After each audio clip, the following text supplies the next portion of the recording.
성경을 높이 드시고 우리의 믿음을 고백하도록 하겠습니다. 주의 말씀은 내 발에 등이요 내 길에 빛이니이다. 할렐루야. 믿음대로 될지어다. 믿음대로 될지어다. 믿음대로 될지어다. 아멘.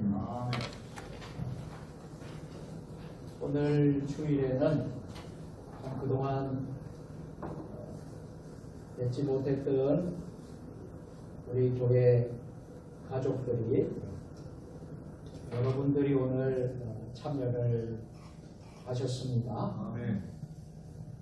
한 분 한 분이 참 소중하고 또 하나님이 보실 때에 하나님의 자녀들인데요.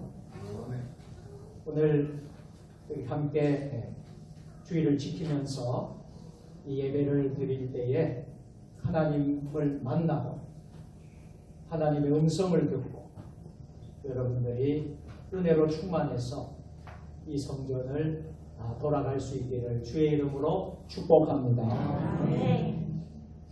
오늘의 말씀의 제목을 뜻을 정한 다니엘의 믿음이라고 정해보았습니다. 우리 같이 한번 제목을 따라서 해보실까요? 뜻을 정한 다니엘의 믿음.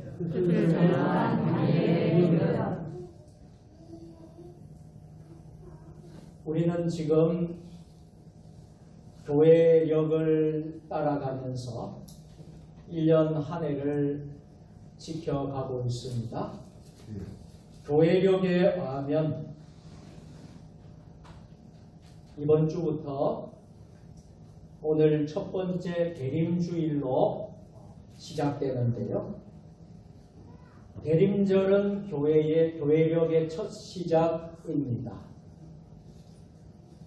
태양력으로는 아직 새로운 해가 시작되지 않았지만 교회력에 의하면 새로운 해가 시작되었습니다. 그래서 교회력은 대림절로부터 시작을 해요. 대림절부터 시작을 해서 우리가 주님의 오심을 기다리고 또 주님의 재림을 다시 기다리는 그런 절기가 바로 대림절, 성탄절 전날까지 4주 동안 진행이 됩니다. 대림절 기간을 통해서 저와 여러분 모두가 좀 영적으로 충만해지고 또 한 해를 우리가 잘 또 마무리하고 새로운 새해를 준비하는 그런 절기가 되기를 예수님의 이름으로 축복합니다. 오늘의 본문의 내용은 다니엘서입니다. 여러분, 다니엘서를 1장부터 여러분 마지막 장까지 읽으면 참 다니엘의 그 신앙 믿음을 보면서 우리가 본받을 점들이 참 많아요. 우리가 영화를 보고 드라마를 보고 TV를 보면 참 어떨 때는 참 눈물도 나고 감동도 받고 참 많은 것을 또 얻기도 하고 하는데요. 성경의 다니엘서를 읽어보면 참 드라마틱하고 영화보다 드라마보다 더 은혜가 되는 말씀이 다니엘서인 줄로 믿으시기를 바랍니다. 때는 유다 왕 여호야김이 다스린 지 3년이 되는 해 주전 605년이었습니다. 유다 왕 여호야김은 애굽의 바로 느고에 의해 세워진 왕이었습니다. 때문에 여호야김은 바벨론에 항복하라는 하나님의 말씀을 어기고 전통적인 강국이었던 애굽과 친하게 가까이 지냈습니다. 그러나 애굽과 바벨론 사이에 벌어진 갈그미스 전투에서 그만 애굽이 패하고 말았습니다. 이후에 바벨론의 느부갓네살 왕은 예루살렘을 공격했어요. 하나님의 전에 있던 그릇들을 신할 땅 자기 신들의 신전으로 가져다 놓았습니다. 바벨론의 느부갓네살 왕은 이스라엘 자손 중에서 흠이 없는 사람, 그리고 용모가 아름다운 사람, 그리고 학문에 익숙한 소년들을 바벨론으로 데려다가 바벨론 사람의 학문과 언어를 가르치게 했습니다. 그리고 왕이 지정한 음식만 먹도록 했고 포도주를 그들에게 날마다 주어서 3년을 기르게 하였습니다. 3년이 지나면 그들은 바벨론 왕 앞에 서게 되어 있었습니다.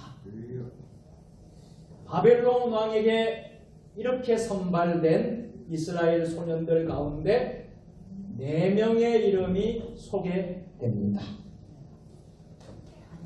다니엘과 하나냐와 미사엘과 아사라, 그들이었습니다. 이 4명의 소년이 오늘 나오는데요. 이 4명의 이름에는 특별한 공통점이 있었습니다. 모두 이름의 뜻에는 여호와의 이름이 들어갑니다. 하나님의 이름이 들어갑니다. 여러분, 다니엘의 이름의 뜻이 무슨 뜻일까요? 다니엘의 이름 뜻은 하나님이 판단하셨다. 자, 이 하나냐의 이름은요, 여호와께서 은혜로우시다. 미사엘의 뜻은 누가 하나님이신가? 사가랴의 이름의 뜻은 하나님께서 도우신다. 이 4명의 이름이 공통적으로 하나님의 이름이 들어가 있는 뜻이었습니다. 자, 이 4명의 소년들은 모두 하나님을 신실히 섬기는 자였습니다. 그래서 유다왕 여호야김과 하나님의 그때에 이 4명이 하나님 앞에 그렇게 신실하게 잘 섬기는 사람들이었는데요. 그들은 하나님의 언약 백성들이었어요. 하나님께서는 그들의 왕이 되어 주셨고 그들은 하나님의 소유된 백성이었습니다. 그러나 하나님의 언약 백성된 소년들이 왜 바벨론으로 포로로 끌려와 있었을까요? 이스라엘 백성들이 하나님의 언약을 지키지 않았고 하나님 말씀에 불순종했고 하나님보다 우상을 섬겼고 하나님의 말씀에 불순종했기 때문이었습니다. 그래서 2절은 다음과 같이 말하고 있습니다. 주께서 유다 왕 여호야김과 하나님의 전 그릇 얼마를 그의 손에 넘기시네. 하나님은 불순종한 하나님의 언약 백성을 징계하셨어요. 그래서 유다 왕 여호야김과 하나님의 정그릇을 바벨론 손에 넘기셨어요. 하나님의 언약 백성된 4명의 소년들에게 어려움이 찾아왔습니다. 그들의 이름이 바벨론식의 이름으로 바뀌게 된 것입니다. 그래서 다니엘은 이렇게 바벨론식 이름으로 벨드사살 이름으로 바뀌었고요. 하냐냐는 사드락으로 바뀌고, 미사엘은 메삭으로 바뀌고, 아사라는 아벳느고로 이름이 바뀌었어요. 바벨론식 이름에는 모두 바벨론 신의 이름들이 들어 있었습니다. 벨드사살은요, 무슨 뜻이냐면 벨이 그의 생명을 보호하신다는 뜻입니다. 사드락은 아코의 명령이라는 뜻입니다. 메삭은 누가 무엇이 아코인가 라는 뜻입니다. 아벳느고는 느보를 섬기는 자라는 뜻입니다. 4명의 소년의 바벨론식 이름에 벨, 아코, 느보 모두 바벨론 사람들이 섬기던 신들의 이름이었습니다. 자, 누군가의 이름을 바꾼다는 것이 어떤 의미일까요? 가령 이런 것입니다. 너는 이제부터 바벨론식 이름을 가지고 있기 때문에 너는 이제 바벨론 사람으로 살아야 한다. 바벨론 사람들처럼 생각하고 바벨론 사람처럼 행동하고 바벨론의 풍습과 문화와 종교에 동화되어 살아야 한다. 이런 뜻이 아니겠습니까? 마치 우리나라가 일제강점기 36년을 살았을 때에 이제 일본식 이름을 쓰고 살아야 된다. 일본의 문화와 일본의 신상을 숭배하면서 일본 사람처럼 살아야 한다. 이런 거와 같은 것 아니겠습니까? 바벨론 왕이 4명의 이스라엘 소년들에게 바벨론식 이름을 지어준 것은 그들의 행동 양식을 수정할 것을 요구한 것입니다. 만약에 그들이 새로운 행동 양식을 받아들이지 않는다면 그들은 새로운 사회에서 영원히 도태되고 말 것입니다. 그래서 4명의 소년들에게 주어진 바벨론식 이름은 구원의 압박과 같은 것이었어요. 그리고 새로운 규범이었습니다. 만일 그들이 바벨론의 압박과 규범에 잘 순응하면 안전과 풍요가 주어지지만 거절하면 심판이 뒤따를 것입니다. 자, 여기까지는 4명의 소년이 선택할 수 있는 것이 아무것도 없었습니다. 그들은 거대한 바벨론 제국에 비하면 너무나 약한 자들입니다. 그들은 왕과 함께 바벨론에 포로로 끌려온 자들이었습니다. 심지어 그들이 사모하던 예루살렘의 성전의 그릇들까지 함께 바벨론에 다 빼앗겨 버렸습니다. 이런 상황에서 4명의 소년의 이름이 바벨론식으로 바뀐 것도 어쩔 수 없는 현실이었습니다. 그들은 현실의 요구에 순응하며 새로운 바벨론 문화에 적응하며 살아야만 했습니다.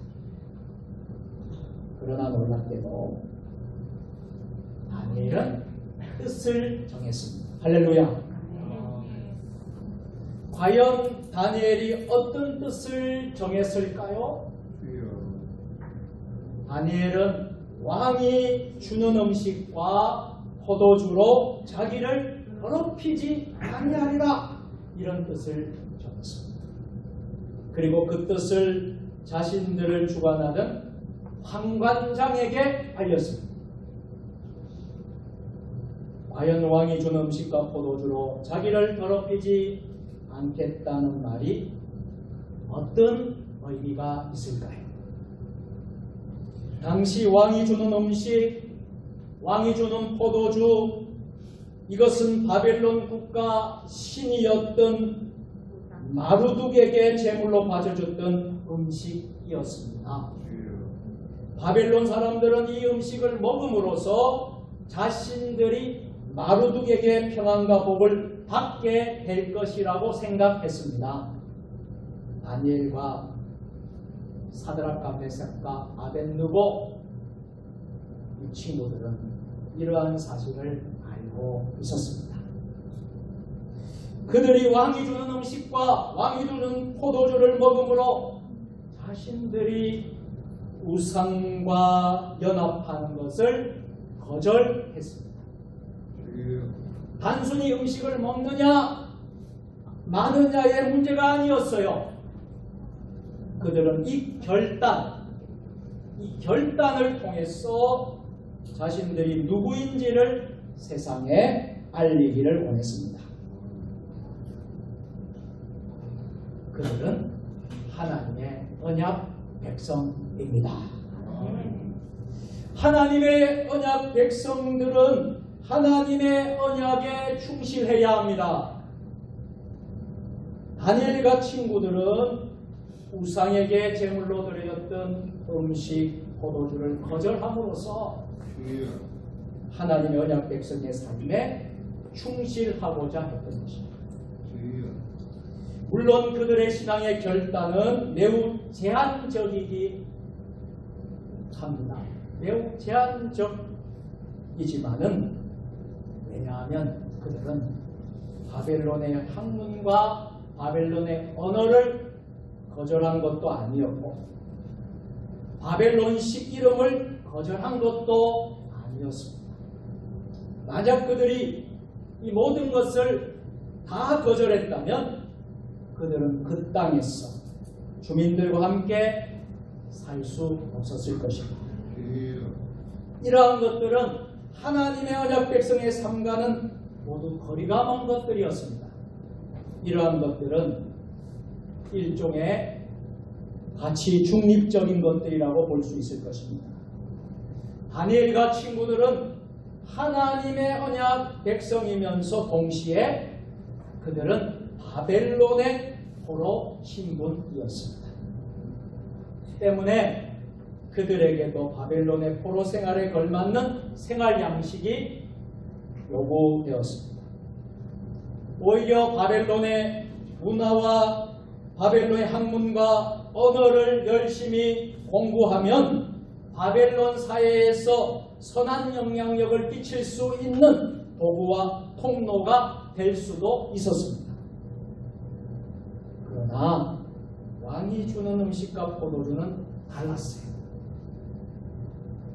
그것들은 다니엘과 세 친구들의 신앙을 직접적으로 위협했고 그들이 그것들을 거절함으로써 받게 될 사회적 불이익보다 신앙적 유익이 더 클 것이라고 판단될 수 있는 것들이었습니다. 이처럼 우리에게는 인생을 살면서 분별력이 필요합니다. 우리는 예수를 믿는 하나님의 언약 백성으로서 무엇을 받아들이고 무엇을 거절할 것인지 잘 분별해야 합니다. 왜냐하면 우리는 하나님의 언약 백성이면서 동시에 이 사회의 대한민국의 사회의 구성원으로서 살아가고 있기 때문입니다. 때로는 우리 눈에 이 사회의 모습들이 탐탁하지 않게 여겨질 수도 있을 것입니다. 우리가 그렇다고 해서 우리가 이 사회의 규범과 행동 양식을 모두 거절한다면 우리는 아마 이 사회의 구성원이 되기를 포기해야 될 것입니다. 그러나 우리가 추구하는 경건, 우리가 말하는 영성, 우리가 말하는 이 믿음, 이 경건은 폐쇄적 영성, 고립된 영성이 결코 아닙니다. 우리가 추구하는 영성은 밝고 따뜻한 영성입니다. 우리는 이 세상에 소금과 빛으로 부름을 받았습니다. 할렐루야. 따라서 우리는 이 사회가 요구하는 규범과 행동 양식을 받아들이려고 노력해야 할 것입니다. 그러나 우리는 하나님의 언약 백성이기에 우리가 이 세상에서 거절해야 될 것도 있습니다. 다니엘이 우상에게 제물로 바치신 고기와 포도주를 거절했던 것처럼 말입니다. 이러한 것들은 우리와 하나님과의 관계에 큰 걸림돌이 되기 때문입니다. 물론 다니엘도 그랬듯이 우리도 이 사회에서 무엇인가를 거절하기 위해서는 큰 용기가 필요하고 대가를 치루어야 합니다. 상황에 끌려다니지 않기로 했다. 켄 시게매츠 목사님이 쓴 책인데요. 이분은 캐나다 밴쿠버 댄스 교회에서 담임 목회를 하고 있습니다. 이 책에 이런 이야기가 소개되어 있습니다. 규모가 꽤 큰 패스트푸드 업계의 최고 재무 책임자였던 찰리는 회장에게 자사 주가를 높이기 위해 미래의 잠재 수익을 실제보다 더 부풀려서 발표하라는 지시를 받았다고 합니다. 그렇게 해서 회사가 다른 회사에게 매각되면 경영자들은 돈잔치를 벌일 수 있기 때문이었습니다. 그런데 얼마 전에 예수님을 구주로 영접한 찰리는 심한 갈등을 느끼게 됐습니다. 프리젠테이션 전날 잠을 도저히 못 이루던 그는 밤새 예수님께 기도하며 지혜를 구했습니다. 이튿날 아침 찰리는 아내에게 말을 하고, 찰리는 숫자를 부풀리라고 재차 강조하는 회장에게 이렇게 말했다. 우리 회사의 미래가 밝다는 점을 최대한 설명하겠습니다. 하지만 수익을 속일 수는 없습니다. 무슨 말이에요? 거짓말하지 않겠다는 거예요. 죄를 짓지 않겠다는 거예요. 몇 시간 뒤 찰리는 아내에게 해고된 사실을 알렸습니다. 당연히 회사에서 쫓겨나고 해고되었죠. 진실말을 말한다, 거짓말을 안 한다 했을 때에 회사에서 해고되고 쫓겨났습니다. 그때 아내는 이렇게 말했답니다. 참 잘했어요. 어서 오세요. 라고 답합니다. 찰리는 직장을 잃더라도 거짓말을 하지 않게 하나님이 이끌어 주셨음을, 또 그것이 인생 최고의 결정이었음을 확신했다고 합니다. 여러분은 재무 책임자였던 찰리의 결정을 어떻게 생각하십니까? 결코 쉽지 않았겠지요? 혹시 무모한 결정이었을까요? 네. 어느 누가 보기에도 찰리의 결정은 무모한 결정처럼 보입니다. 왜 찰리의 결정이 무모한 결정처럼 보였을까요? 현실적으로는 너무나 많은 대가를 지불해야 하기 때문에. 당장 찰리는 이 결정으로 안정된 직장을 잃어버렸습니다. 물론 그 아내가 그를 따뜻하게 격려해 주었지만 가장인 찰리의 결정으로 그 가족들은 큰 고통을 당해야 했습니다.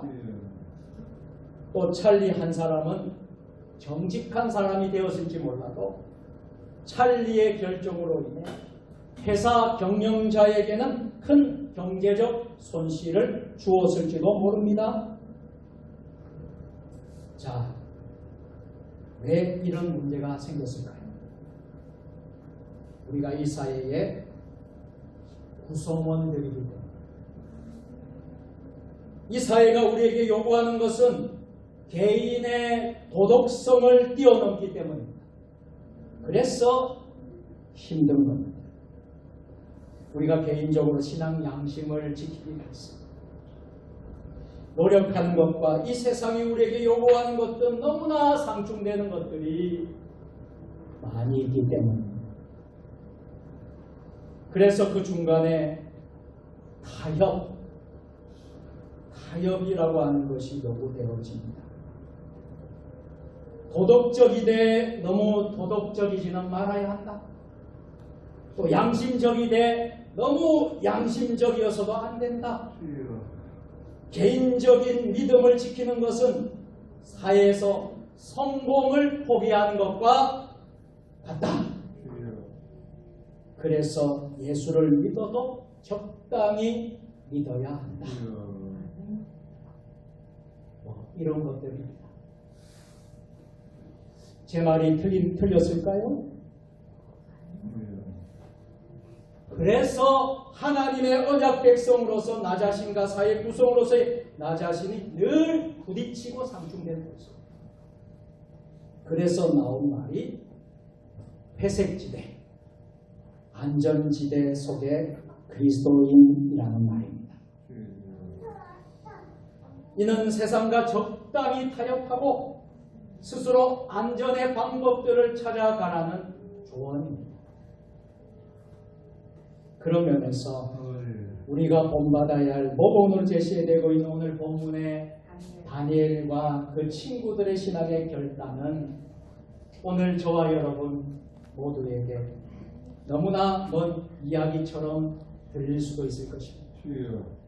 그저 현실과 동떨어진 성경 속의 이야기처럼 들릴지도 몰라요. 그런데 우리가 여기까지만 보았다면 우리는 성경을 제대로 온전하게 이해하지 못한 것입니다.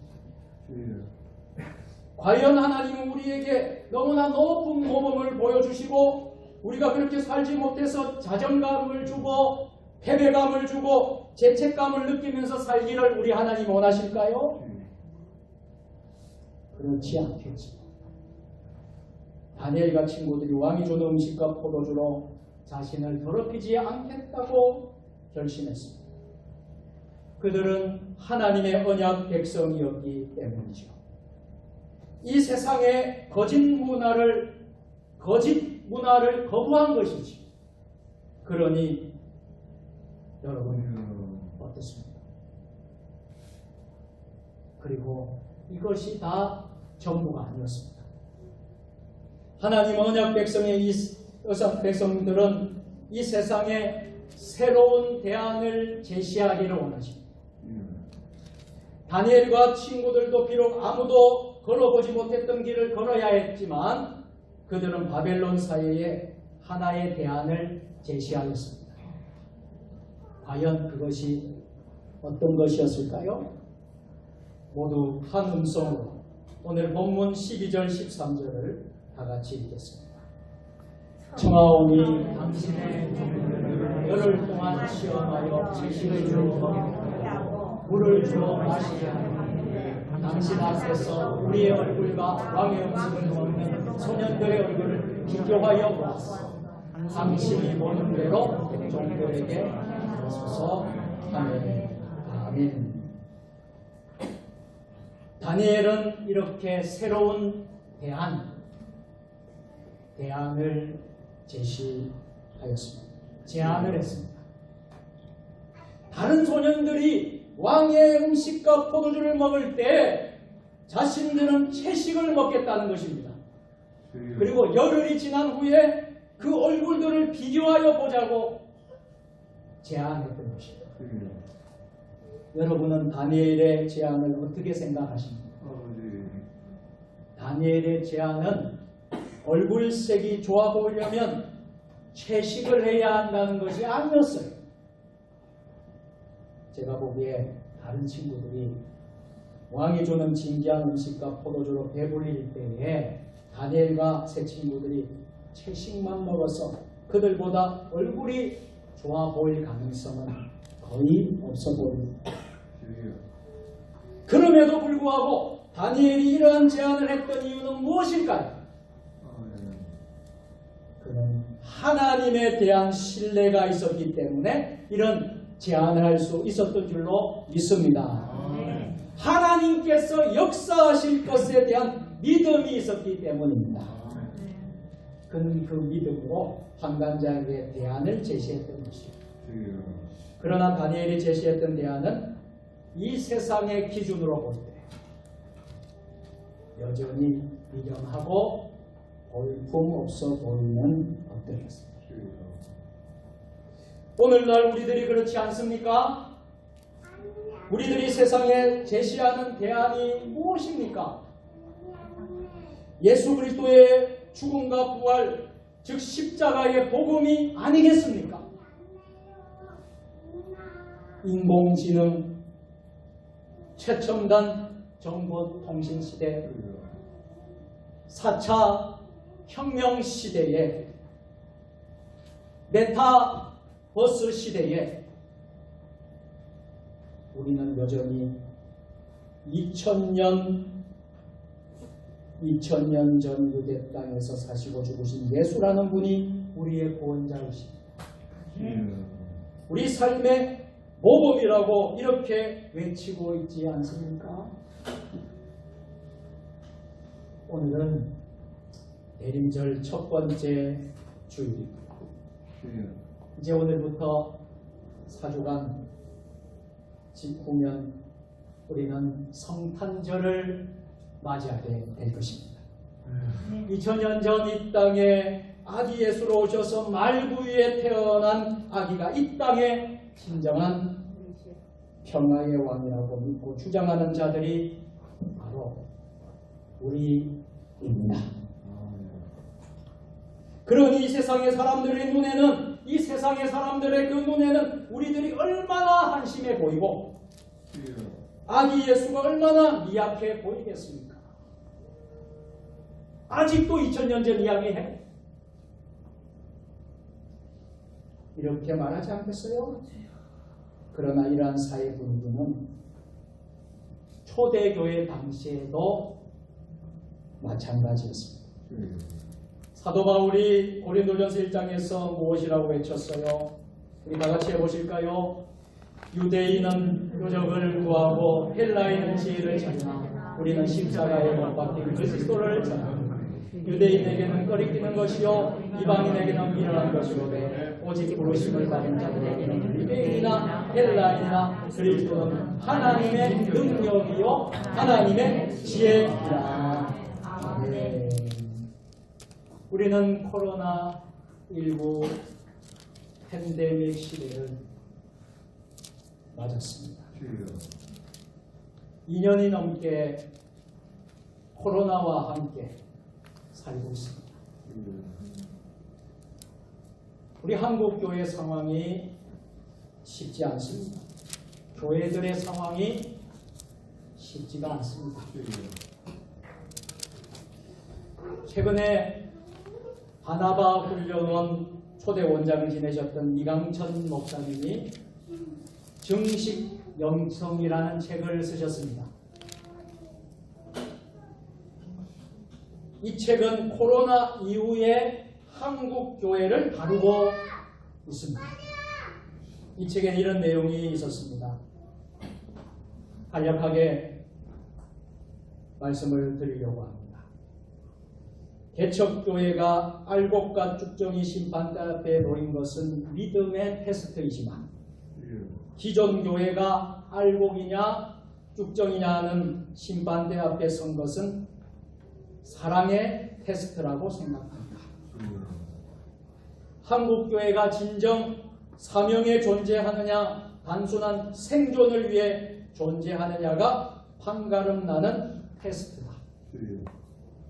그래서 살림 예산을 넘어 살리는 예산으로, 생존을 위한 예산을 넘어 사명의 예산으로 구조 조정을 한다는 것은 사랑의 테스트요 사명의 테스트다.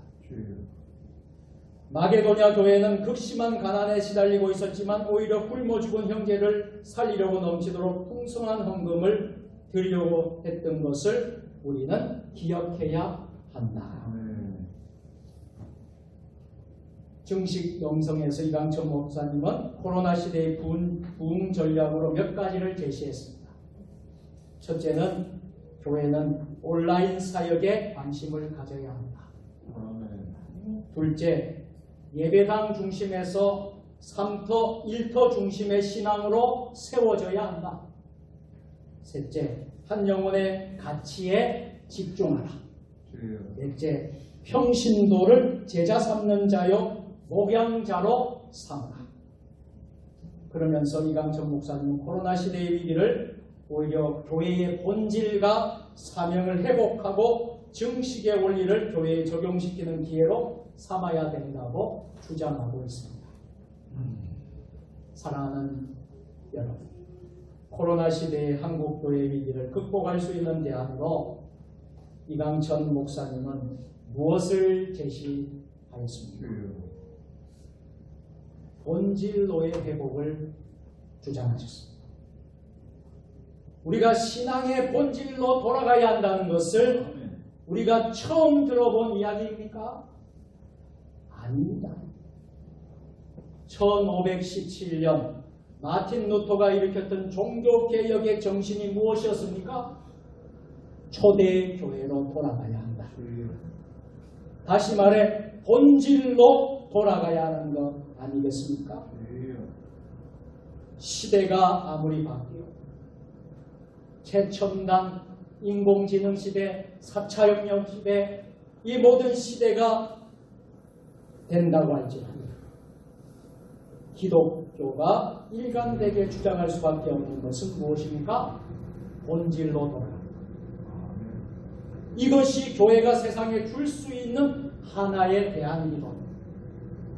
그런데 세상 사람들의 귀에는 이러한 대안들이 하찮게 들립니다. 세상 사람들은 그렇게 생각합니다. 교회의 예수, 십자가, 사랑 이런 것 말고 다른 대안을 내놓으라고 말합니다.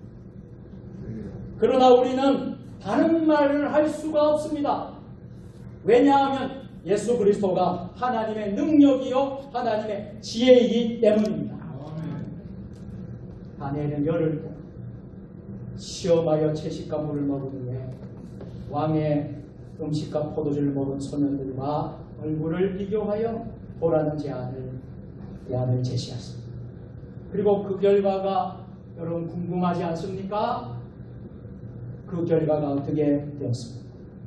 오늘 14절 15절 다같이 그가 그들의 말을 따라 열흘 동안 시험하며 열흘 후에 그들의 얼굴이도 아름답고 살이 더 윤택하여 왕의 음식을 먹는 다른 소년들보다 더 좋아 보인지라. 아멘.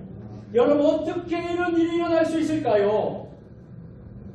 고기와 포도주를 먹은 소년들보다 채식과 물만 먹은 다니엘이 더욱 아름답고 더욱 살이 윤택해졌고, 이러한 사실 어떻게 이런 일이 일어날 수 있을까? 기적과 같은 일이 어떻게 일어날 수 있을까? 하나님께서 역사하신 것입니다. 이것이 다가 아닙니다. 하나님은 다니엘과 세 친구들에게 학문을 주시고 모든 서적을 깨닫게 하시고 지혜를 주셨습니다. 특히 다니엘에게는 모든 환상과 꿈을 깨달아 알게 해 주셨습니다. 그리하여 다니엘은 고레스 왕 원년까지 공직에서 일하게 되었습니다. 다니엘이 몇 년 동안 일한 줄 아십니까?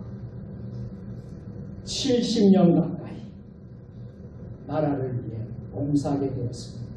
이 얼마나 큰 축복입니까? 사랑하는 여러분, 이제 말씀을 마치도록 다니엘의 결심이 우리들이 보기에는 비현실적이고 무모한 것처럼 보이기도 합니다. 그러나 다니엘이 그러한 결정을 할 수 있었던 이유는 하나님의 언약 백성으로 충실히 살고자 했기 때문입니다. 아멘. 나는 천국의 시민권을 가진 사람입니다. 나는 하늘 백성입니다. 아멘. 단순히 왕의 음식과 포도주를 먹느냐 마느냐의 문제가 아니었던 것입니다. 하나님의 언약 백성은 이 세상의 제도와 이 세상의 문화와 조화를 이루며 살아야 합니다. 그러나 이 세상의 잘못된 요구 앞에서는 단호하게 거절할 수 있어야 합니다. 물론 쉽지 않은 결정입니다. 그래서 우리에게는 믿음이 절대 필요합니다.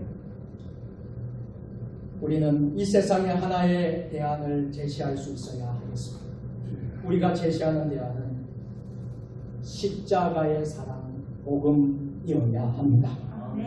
비록 세상 사람들의 눈에는 그것이 미련해 보이고 무모해 보이고 그럴지 몰라도 결국 우리는 신앙의 본질을 붙들고 천국까지 가야 할 사람들입니다. 사랑하는 여러분, 우리가 믿음으로 결심할 때 하나님께서 역사하십니다. 우리의 믿음의 결단을 내린 여러분들에게 하나님은 복을 주십니다. 오히려 세상의 원리에 따라 살아가는 게 유익을 주는 복의 근원이 아니라 여러분들 하나님의 방법대로 살 때 하나님은 여러분들 세상 가운데 빛나게 또 세상 가운데 복의 근원으로 복의 통로로 사용하게 될 줄로 믿습니다. 이 은혜가 저와 여러분 모두에게 함께 하시기를 예수님의 이름으로 축원합니다. 아멘. 전능하신 하나님, 하나님께 뜻을 정한 다니엘의 믿음과 같이 세상이 변하고 아무리 시대가 바뀌어도 복음의 본질을 붙들고 천국 갈 때까지 복의 통로로 복의 근원으로 승리하며 사는 우리 모두가 되게 하여 주옵소서. 예수님의 이름으로 기도드리옵나이다. 아멘.